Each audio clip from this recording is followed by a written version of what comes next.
दोस्तों, मूवी शुरू होती है तो हम भविष्य की दुनिया को देख पाते हैं जहां क्लाइमेट चेंजेस की वजह से पूरी धरती बर्फ से ढक चुकी है। ऐसे में ना तो लोगों के पास रहने के लिए जगह बची है और ना ही खाना, लेकिन फिर भी कुछ गिने चुने लोग जो अभी भी जिंदा बचे थे वे अंडरग्राउंड बंकर्स में रहने के लिए मजबूर थे। तभी हम दो लोगों को देखते हैं जो किसी से डरकर भाग रहे हैं और तभी सीन कट हो जाता है। अब हम सैम नाम के शख्स को देखते हैं जो बंकर के बाहर कुछ काम कर रहा है। तभी मैसन नाम का एक बंदा एक बूढ़े आदमी के साथ बाहर आता है और उस पर गन पॉइंट करके कहता है कि तुम्हारी आत्मा को शांति मिले। तभी सैम मैसन को बंदूक नीचे करके उसे जाने देने के लिए कहता है क्योंकि ये उसकी चॉइस है, लेकिन मैसन सैम की बात नहीं सुनता और उस बूढ़े आदमी को गोली मार देता है। बाद में हमें पता चलता है कि ये बूढ़ा आदमी इन्हीं के साथ नीचे बनी कॉलोनी में रहता था, लेकिन वह पिछले कई दिनों से बीमार चल रहा था और मैसन नहीं चाहता था कि ये इन्फेक्शन बाकी लोगों में भी फैल जाए,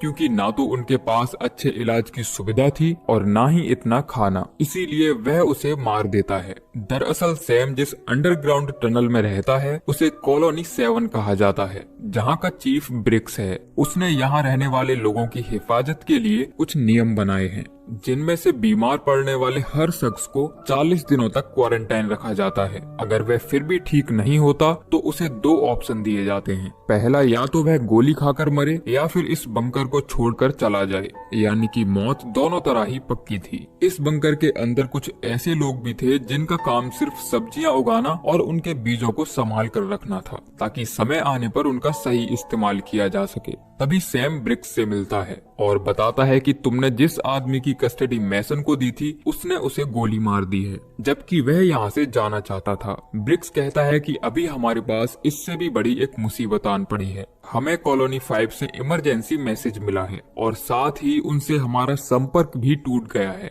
इसीलिए हम में से किसी को वहां जाकर पता लगाना होगा। लेकिन इससे पहले वह मैसन से मिलता है और रूल तोड़ने के लिए उसे खरी खोटी सुनाता है, लेकिन मैसन पर इसका कोई असर नहीं पड़ता। वह कहता है कि तुम मुझे मेरा काम मत सिखाओ। वहीं सैम अपनी गर्लफ्रेंड काई से मिलने उसके पास जाता है, जो सैटेलाइट की मदद से किसी गर्म जगह की तलाश कर रही थी, जहां की जमीन इंसानों के रहने लायक हो। अब ब्रिक्स सभी लोगों को हॉल में इकट्ठा करता है और उन्हें बताता है कि कॉलोनी 5 से हमारा संपर्क टूट गया है, इसीलिए मुझे वहां जाकर पता लगाना होगा। सैम और ग्रेडन भी उसके साथ चलने के लिए राजी हो जाते हैं।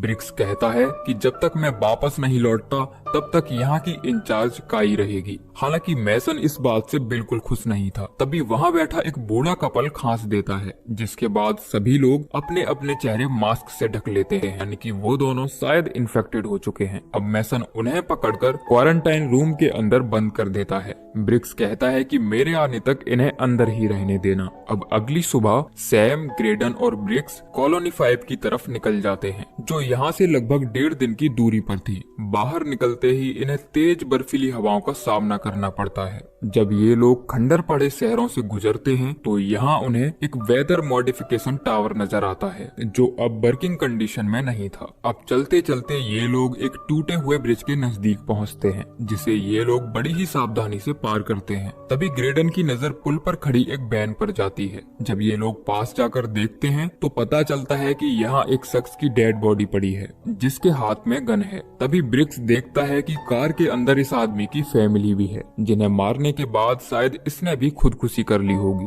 अब इन लोगों को चलते चलते शाम हो जाती है। तभी इन्हें एक खराब पड़ा हेलीकॉप्टर नजर आता है, जिसके अंदर ये लोग रात बिताने के लिए रुक जाते हैं। अब ब्रिक्स कॉलोनी का हालचाल पता करने के लिए रेडियो पर बात करता है। कूपर बताता है कि यहाँ सब ठीक है, लेकिन उन दोनों पेशेंट्स की हालत काफी खराब है और मेसन टेस्ट करने के लिए जोर दे रहा है। तभी ग्रेडन सैम से पूछता है कि तुम ब्रिक्स को कैसे मिले, जिसके बाद सैम उसे अपनी कहानी सुनाता है। वह बताता है कि आज से कुछ साल पहले मैं अपने परिवार के साथ एक माइन में रहता था, लेकिन धीरे धीरे वहाँ खाने पीने के रिसोर्सेज खत्म होने लगे, जिसके बाद हमने घोड़ों और कुत्तों को भी खाना शुरू कर दिया। अब जब वहाँ खाने के लिए कुछ भी नहीं बचा तो लोग मरने लगे, जिसके बाद मैं अपनी माँ और बहन के साथ खाने की तलाश में बाहर निकला, लेकिन एक तेज बर्फीले तूफान में हम अलग हो गए, जिसमें मेरा परिवार मारा गया। अगर ब्रिक्स वहाँ नहीं आता तो मैं भी मर चुका होता। अब बातों बातों में रात गुजर जाती है और अगली सुबह ये लोग कॉलोनी 5 तक पहुंच जाते हैं, जहां इन्हें बर्फ पर बिखरा खून नजर आता है।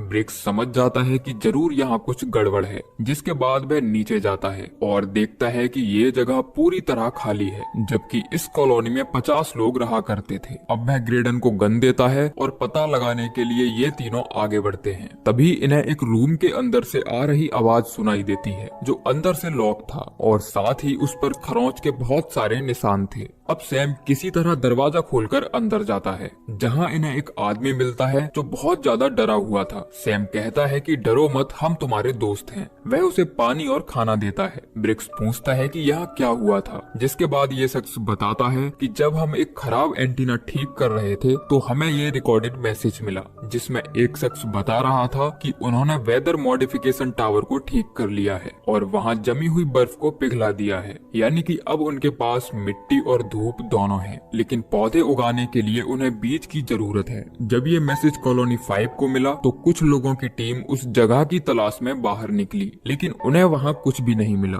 और जब वो लोग वापस आए तो किसी ने उनका पीछा किया और यहाँ रहने वाले सभी लोगों को मार दिया। ये शख्स बताता है कि वो लोग अभी भी यहीं छुपे हैं। ब्रिक्स कहता है कि हम तुम्हें अपने साथ कॉलोनी 7 लेकर जा रहे हैं, जिसके बाद वह यहाँ से सभी काम की चीजें उठा लेता है। लेकिन ये शख्स बाहर आने से बहुत ज्यादा डर रहा था, इसीलिए वह फिर से खुद को रूम के अंदर बंद कर लेता है। अब ये तीनों एक तेज आवाज का पीछा करते हुए आगे बढ़ते हैं। तभी इन्हें एक कमरे के अंदर बहुत सारे लोग नजर आते हैं, जिनमें से एक शख्स बड़ी ही बेरहमी के साथ इंसानों के शरीरों को काट रहा था, जबकि बाकी लोग उन्हें खा रहे थे। यानी कि ये लोग नरभक्षी थे और मूवी की शुरुआत में जिन्हें हमने भागते देखा था वो लोग शायद इन्हीं से डरकर भाग रहे थे। तभी वह कैनिबल सैम पर हमला करने के लिए इनकी तरफ बढ़ता है, लेकिन वह उसे शूट कर देता है, जिसके बाद और भी बहुत सारे नरभक्षी उन पर हमला कर देते हैं, जिन्हें एक एक करके सैम मारने लगता है। लेकिन इनके पास इतनी गोलियां नहीं थी कि वे सभी को मार सकें, इसीलिए ये लोग यहाँ से भागने लगते हैं। तभी ग्रेडन इनसे अलग हो जाता है, जिसे कई नरभक्षी बड़ी ही बेरहमी से मार डालते हैं। वहीं ब्रिक्स एक डायनामाइट फोड़कर इनसे पीछा छुड़ाता है और जब तक वह ग्रेडन के पास पहुंचता है तब तक वह मर चुका था। अब सैम और ब्रिक्स दौड़कर सीढ़ियों के नजदीक पहुंचते हैं, जहां सैम कुछ और कैनिबल्स को शूट कर देता है, लेकिन अब इनकी गोलियां खत्म हो जाती हैं, जिसके बाद ब्रिक्स उस लैडर को तोड़कर नीचे गिरा देता है, जिससे वो लोग ऊपर नहीं आ पाते। जिसके बाद ये दोनों उस बंकर से बाहर आ जाते हैं और ब्रिक्स डायनामाइट से इस जगह को उड़ा देता है ताकि वो नरभक्षी उनका पीछा ना कर पाए। अब ये दोनों वापस अपने बेस कैंप की तरफ लौटने लगते हैं और चलते चलते एक बार फिर उस हेलीकॉप्टर के पास पहुंच जाते हैं। ब्रिक्स कहता है कि टेम्परेचर तेजी के साथ डाउन हो रहा है, ऐसे में आगे बढ़ना सेफ नहीं है, इसीलिए हम यहीं रुककर रात बिताएंगे। तभी सैम उन कैनिबल्स के बारे में ब्रिक्स से पूछता है। ब्रिक्स बताता है कि ऐसा दृश्य मैंने तब देखा था जब मैं आर्मी में था। हम लोग एक स्टेडियम में रुके हुए थे जिसमें 20,000 लोग मौजूद थे। जब वहाँ का सारा खाना खत्म हो गया तो उन्होंने निहत्थे लोगों को मारना शुरू कर दिया। उस टाइम मैसन भी मेरे साथ था। जिसके बाद हम दोनों ने एक ऐसी जगह की तलाश की जहां लोगों को खाने के लिए मरना ना पड़े। अब जब सुबह होती है तो सैम देखता है कि वो नरभक्षी उनका पीछा करते हुए यहाँ तक पहुँच गए हैं। सैम कहता है कि हमें जल्दी ही कुछ करना होगा, वरना ये लोग फुटप्रिंट्स के जरिए हमारी कॉलोनी तक भी पहुँच जाएंगे। जिसके बाद ये दोनों ब्रिज की तरफ भागना शुरू करते हैं। यहाँ पहुंचकर ब्रिक्स एक डायनामाइट जलाकर पुल पर रख देता है, लेकिन तेज हवा के चलते फटने से पहले ही उसकी बत्ती बुझ जाती है। उधर बहुत सारे नरभक्षी भी ब्रिज पर आ जाते हैं। अब ब्रिक्स फिर से डायनामाइट जलाने की कोशिश करता है, लेकिन वापस लौटने से पहले ही नरभक्षी उस पर हमला कर देते हैं। ब्रिक्स भी एक हाथ में बॉम्ब पकड़कर उनसे फाइट करता है। तभी वहाँ एक बहुत बड़ा धमाका होता है जिसमें बहुत सारे नरभक्षी मारे जाते हैं और वह पुल बीच से टूट जाता है, लेकिन उनका लीडर और कुछ कैनिबल्स अभी भी जिंदा बच गए थे। ये देखने के बाद सैम वापस अपनी कॉलोनी की तरफ भागता है। वहीं मैसन उस बीमार कपल को बंकर से बाहर ले आया था और उनका टेस्ट किए बिना ही उस औरत को गोली मार देता है। तभी काई वहां आकर उसे रोकने की कोशिश करती है, लेकिन मैसन उसकी एक नहीं सुनता। इसी बीच उन्हें सैम की आवाज सुनाई देती है जो मदद के लिए चिल्ला रहा था। काई दौड़कर उसके पास जाती है और देखती है कि सैम बेहोश हो गया है। तभी मैसन काई के सर पर हमला करके उसे भी बेहोश कर देता है। अब जब कुछ समय बाद सैम को होश आता है तो वह बंकर के अंदर होता है। वह सभी को बताता है कि ब्रिक्स और ग्रेडन अब नहीं रहे। ये सुनकर ग्रेडन के पेरेंट्स फूट फूट कर रोने लगते हैं तभी मैसन उसके पास आता है, जो सैम के हाथों में हथकड़ी लगा देता है। वह सभी से कहता है कि आज से इस जगह का इंचार्ज मैं हूँ। सैम बताता है कि कॉलोनी 5 के सभी लोग मारे गए हैं और जिन लोगों ने उन्हें मारा है वो लोग यहाँ भी पहुँचते ही होंगे, इसीलिए हमें यहाँ से तुरंत चले जाना चाहिए, वरना हम सब भी मारे जाएंगे। लेकिन मैसन उसकी किसी भी बात पर यकीन नहीं करता। उसे लगता है कि बाहर रहने की वजह से सैम सदमे में है। अब जब वह यहाँ से जा रहा होता है तभी एक छोटा लड़का मैसन की जेब से चाबी चुराकर सैम को दे देता है, जिसके बाद सैम अपनी गर्लफ्रेंड काई के पास जाता है, जिसे मैसन ने एक रूम के अंदर बंद कर दिया था। सैम उसके हाथ खोलता है और कहता है कि मुझे तुम्हें कुछ दिखाना है। वहीं मैसन और कूपर दूरबीन से बाहर देखते हैं, लेकिन उन्हें दूर दूर तक कुछ भी दिखाई नहीं देता। कूपर कहता है कि सैम झूठ नहीं बोल रहा, इसीलिए हमें सावधान रहना चाहिए। वहीं सैम मॉनिटर पर काई को वह लोकेशन दिखाता है जहां धूप और मिट्टी मौजूद है, यानी कि वहां जीवन संभव है। जिसके बाद ये दोनों अपने साथ कई तरह के बीज लेकर यहाँ से भागने लगते हैं। तभी मैसन उन्हें पकड़ लेता है और कहता है कि बिना मेरी मर्जी के कोई यहाँ से नहीं जा सकता। इसी बीच उन्हें एक तेज आवाज सुनाई देती है जो बाहर से आ रही थी। जब ये लोग सिक्योरिटी कैमरास देखते हैं तो पता चलता है कि नरवक्षी यहाँ आ चुके हैं, जो दरवाजा खोलने की कोशिश कर रहे हैं। अब मैसन को यकीन हो जाता है कि सैम सच कह रहा था, जिसके बाद वह सभी को हथियार देकर गेट की हिफाजत करने के लिए कहता है और छोटे बच्चों को किसी सेफ जगह छिपा दिया जाता है। अब ये सभी नरवक्षियों को रोकने के लिए गेट पर खड़े हो जाते हैं, लेकिन वो लोग पीछे के रास्ते से अंदर आकर लोगों को मारने लगते हैं। अब दोनों तरफ से मारकाट शुरू हो जाती है, जिसमें ये लोग भी कई नरभक्षियों को मार गिराते हैं, लेकिन उनकी तादाद बहुत ज्यादा थी। इसीलिए सैम और काई अपनी जान बचाकर सेफ रूम की तरफ भागने लगते हैं, लेकिन उनके अंदर आने से पहले ही मैसन दरवाजा बंद कर लेता है। तभी एक महिला मैसन पर हमला करके दरवाजा खोल देती है, लेकिन उनके साथ एक नरभक्षी भी अंदर आ जाता है, जिसे काई शूट कर देती है। अब ये लोग जल्दी से डोर बंद कर लेते हैं, लेकिन ये दरवाजा उन्हें ज्यादा देर तक रोक नहीं सकता था। इसीलिए सैम सभी को एक सीक्रेट रास्ते से बाहर निकाल देता है, लेकिन मैसन यहीं रुककर उनसे मुकाबला करना चाहता था। जिसके बाद सैम उसकी तरफ एक गन फेंकता है।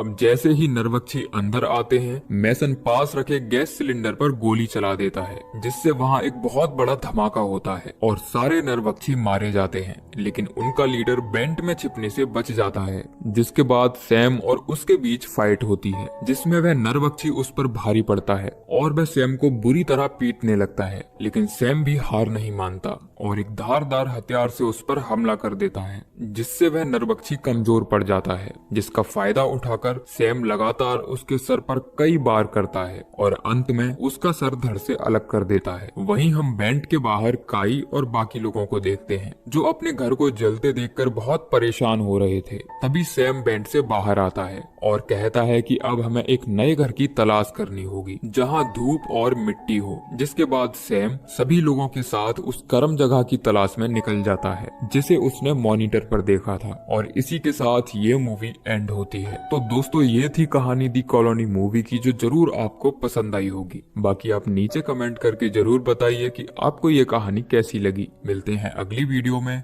तब तक के लिए जय श्री कृष्णा।